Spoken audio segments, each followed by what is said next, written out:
Bonjour à tous, bienvenue dans cette nouvelle vidéo. Aujourd'hui de retour avec les établissements Martel pour une nouvelle journée de démonstration.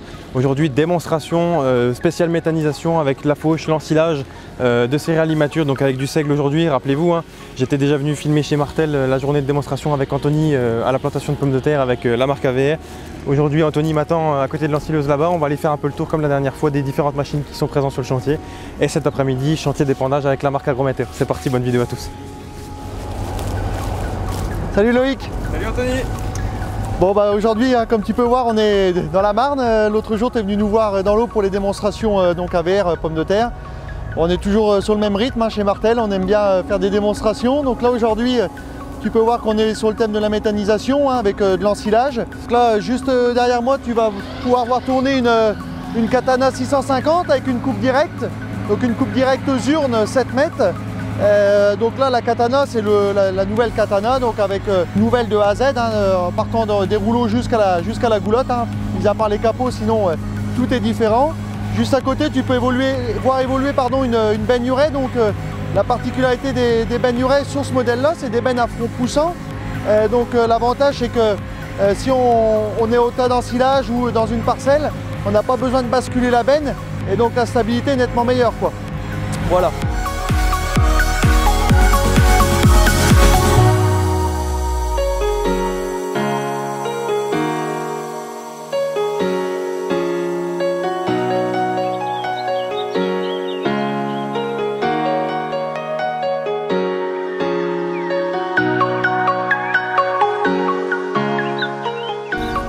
Loïc, là tu vas voir passer derrière moi, juste derrière moi le groupe de fauche.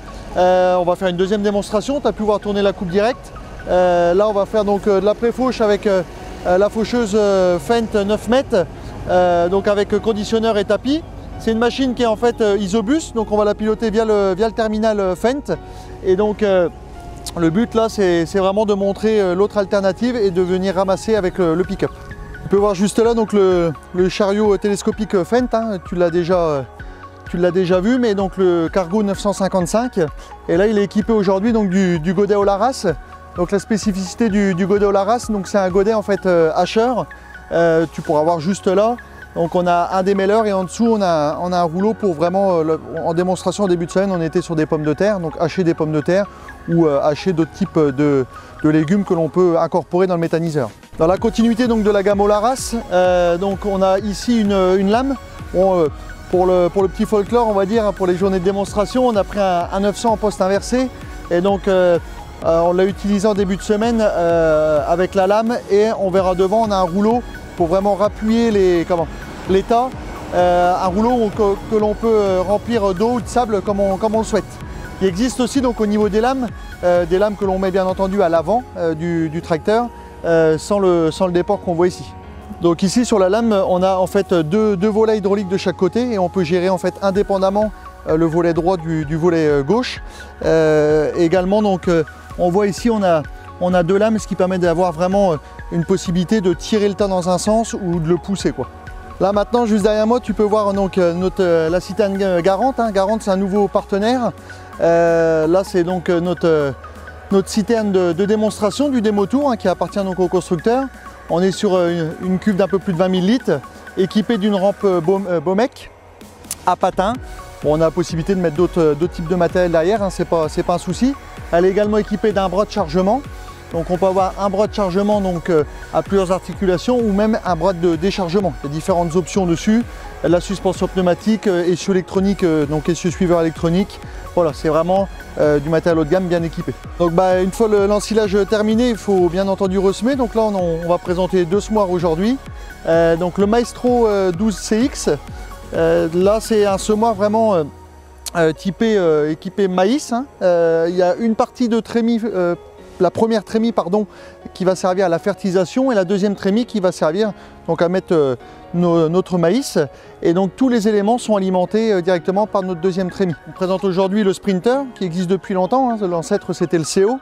La particularité là, c'est qu'on n'a pas mis de soc duet, on a un nouveau type de soc. Ce semoir-là, il est en double trémie, donc possibilité également de faire un apport de fertilisation et également localisé, et également donc de semer la culture que l'on souhaite. Aujourd'hui, donc on est en train d'ensiler du seigle. Donc pour les méthaniseurs à cette époque-ci, on a des clients qui vont ensiler du seigle, on a des clients qui pourront aussi ensiler de l'escourgeon, bon peu importe, tu vois la hauteur du seigle, donc il y a quand même pas mal de camelotes. On est venu avec le groupe de fauche, tu vois la taille des andins, c'est quand même assez important. Là on voit la katana, donc comme je t'ai expliqué tout à l'heure, l'autre elle est avec la coupe directe Zurn, là on est avec le pick-up, je pense qu'on est à 3-4 km/h, on ne peut pas avancer très vite parce qu'encore une fois il y a beaucoup de camelotes. Bon, l'avantage, l'inconvénient, c'est que, on va dire, avec de la coupe de la pré-fauche, on a une machine qui n'est pas alimentée plus régulièrement, c'est pour ça que tu entends au niveau du moteur des petites variations de régime, alors qu'avec la coupe directe, c'est beaucoup plus régulier, quoi. Ensuite, ce que je te propose, c'est que si tu veux, je te laisse prendre un petit peu des prises de vue du reste du matériel. Moi, je dois aller à l'autre démonstration, puisque comme tu le sais, et on va se voir après tout à l'heure à la démonstration agrométeur, j'ai des clients qui sont arrivés, donc je te laisse et puis je te dis à tout à l'heure.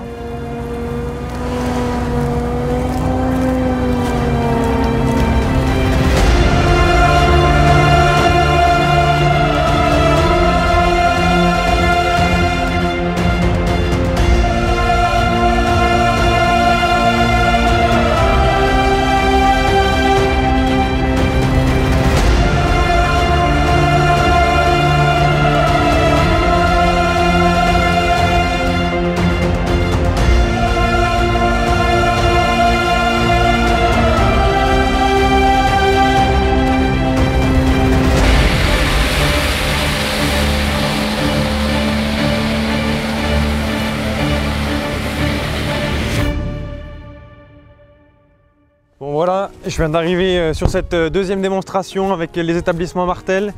Après l'ensilage de ce matin, l'épandage de Digesta, et épandage plutôt particulier puisqu'il est 100 tonnes, il est avec un enrouleur, donc un système que j'avais déjà vu l'année dernière. Aujourd'hui avec la marque Agrometer, de ce que je vois la méthanisation est là-haut, les tuyaux sont là, donc à mon avis ça doit passer en aérien, donc je pense qu'il y a une pompe qui doit envoyer du coup depuis la lagune jusqu'à la parcelle. Je vois Anthony là-bas, il est avec des clients, donc on va attendre un petit peu pour l'interview. Je vais le laisser travailler un peu quand même. Moi je vais faire mes quelques images et puis on ira voir Anthony tout à l'heure qui nous explique un peu les différents points techniques et puis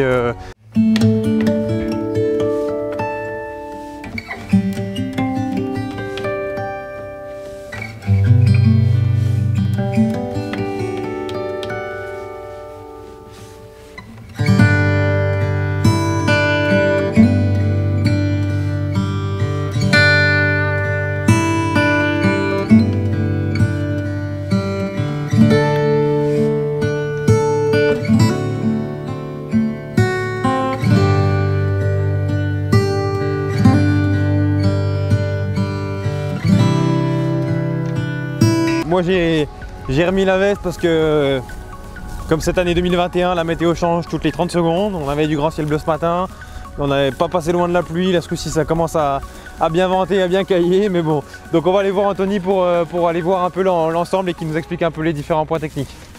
Loïc, donc là on est sur le deuxième chantier de la journée pour cet après-midi, comme je te l'avais dit. Là on cherche vraiment à apporter vraiment une solution complète à nos clients. Donc là on est sur de l'épandage de Digesta. Tu peux voir, aujourd'hui on travaille avec un nouveau partenaire également, donc c'est Agrometer. Et Agrometer, donc c'est en fait de l'épandage avec enfouissement donc de Digesta. C'est ce qu'on appelle par ombilical. Loïc, je te parlais de la potence tout à l'heure, donc en fait c'est l'opérateur en fait qui a directement un joystick en cabine et qui va piloter en fait son bras afin déjà de positionner son tuyau pour ses manœuvres. L'avantage du système, c'est vraiment on va déposer le tuyau, on ne va jamais tirer le tuyau. Donc on ne va pas avoir d'usure de tuyau, surtout bon, là ici on n'est pas dans une région à cailloux, mais dans des régions à cailloux qui pourraient endommager le tuyau. Donc là voilà, on vient vraiment déposer ce tuyau et en fait l'opérateur n'a pas à agir en fait sur le déroulement. En fait c'est la bobine qui va se dérouler automatiquement en fonction donc de notre avancement et de ce qu'on veut mettre dans le champ. Là aujourd'hui le client il a décidé de mettre 50 mètres cubes, hein, ce qui équivaut à peu près à 5 mm. Donc vraiment le but du système c'est de pouvoir venir ressemer le plus rapidement possible. Comme tu peux le voir derrière, en fait on met donc 50 mètres cubes, c'est vraiment propre et en fait dans 24 heures ou maximum 48 heures on pourra venir avec le semoir pour semer. Donc là ensuite en fait on alimente tout l'enrouleur par un réseau, d'accord? Un réseau comme je pourrais te montrer tout à l'heure, un réseau aérien. Et là, on est à peu près 1 km, 1 km et demi, mais on peut être jusqu'à 4 km sans problème avec le groupe pompe que je vais te présenter juste après. Loïc, donc pour suivre, comme je t'ai expliqué tout à l'heure, on est revenu sur le méthaniseur à la lagune. Donc là, tu peux voir le groupe pompe. C'est un groupe pompe qui est autonome, c'est-à-dire qu'il n'y a pas besoin de mettre de tracteur spécifiquement devant. Il est entraîné en fait par un moteur thermique, un moteur John Deere 250 chevaux. Et donc derrière, en fait, tu vas avoir la pompe et on va avoir la pompe qui va être immergée directement donc, dans la lagune. On peut aller chercher en fait du digesta jusqu'à 6 mètres en profondeur dans la lagune. Juste au-dessus, tu peux voir, il y a l'antenne. Donc ça, c'est l'antenne radio qui va relier en fait le tracteur jusqu'ici. Comme ça, l'opérateur peut être tout seul et couper ou pas la pompe. Donc là, en fait, il doit être arrêté d'ailleurs, puisque tu vois, en fait, tout ressort derrière dans la lagune. Donc ça veut dire qu'en fait, on n'est pas en train d'épandre au champ. Pour la lagune, tu peux voir aussi qu'il y a un tracteur qui est avec un malaxeur pour avoir vraiment un digesta très homogène, d'accord? Au-dessus de la machine aussi, tu vois un bras. Le bras, il va servir donc pour mettre la pompe, bien entendu, qu'avec un entraînement donc hydraulique avec les flexibles. Mais on peut également aussi avoir la possibilité de pomper à hauteur jusqu'à 4 mètres de haut. Là, aujourd'hui, on est avec un tuyau aérien qui fait c'est un diamètre 150, je ne te dis pas de bêtises. On a aussi la possibilité de passer par un réseau enterré. Tu peux voir juste là-bas. Donc le client, en fait, il peut alimenter le reste de son exploitation via le réseau enterré. Et puis on a aussi la possibilité, en fait, si jamais on avait des parcelles beaucoup trop loin, c'est en fait de venir mettre le groupe pompe avec un caisson en bout de champ pour alimenter donc le système d'épandage. Et donc il faut après faire une rotation avec des camions en fait de la lagune jusqu'au caisson. Donc Loïc, comme tu vois, la journée se termine. On va avoir fini le chantier. Les clients sont repartis, donc voilà, une bonne journée, une bonne démonstration encore. Je tenais à te remercier encore de t'être déplacé. J'espère que tu as appris encore pas mal de choses avec nous aujourd'hui. Et puis, je pense qu'on se reverra prochainement pour d'autres démonstrations. À bientôt Loïc. À bientôt. Salut. Salut.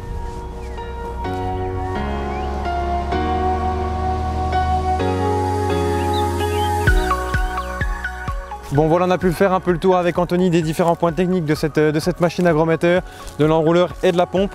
Pompe d'ailleurs qui fait 250 mètres cubes de débit, qui peut envoyer à plusieurs kilomètres de distance le digesta, ça reste assez incroyable. Et donc cette parcelle, Anthony nous l'a pas dit mais il me l'a dit en off, cette parcelle fait 800 mètres de long et du coup l'enrouleur fait 600 mètres de distance. Donc comment contrer ça? Assez facile. Ils mettent un tuyau au milieu de la parcelle là-bas et donc ils divisent la parcelle en deux. Donc ce qui fait qu'à partir du milieu de la parcelle, tu as 600 mètres à droite, 600 mètres à gauche. Donc ce qui fait 1,2 km de parcelle. Donc les 800 mètres sont largement atteints, même en faisant les tournières, tout ça c'est pas du tout un problème. Donc moi j'aurais appris vraiment pas mal de choses aujourd'hui, surtout sur ce système. Le chantier d'ensilage ce matin c'était quand même bien sympathique avec les deux katanas. Encore une fois, merci à Martel et merci à Anthony bien évidemment pour ces explications. Puis dites-moi dans les commentaires si ça vous a plu, si vous avez appris des choses. Et puis je vous dis à très bientôt pour une prochaine vidéo. Ciao!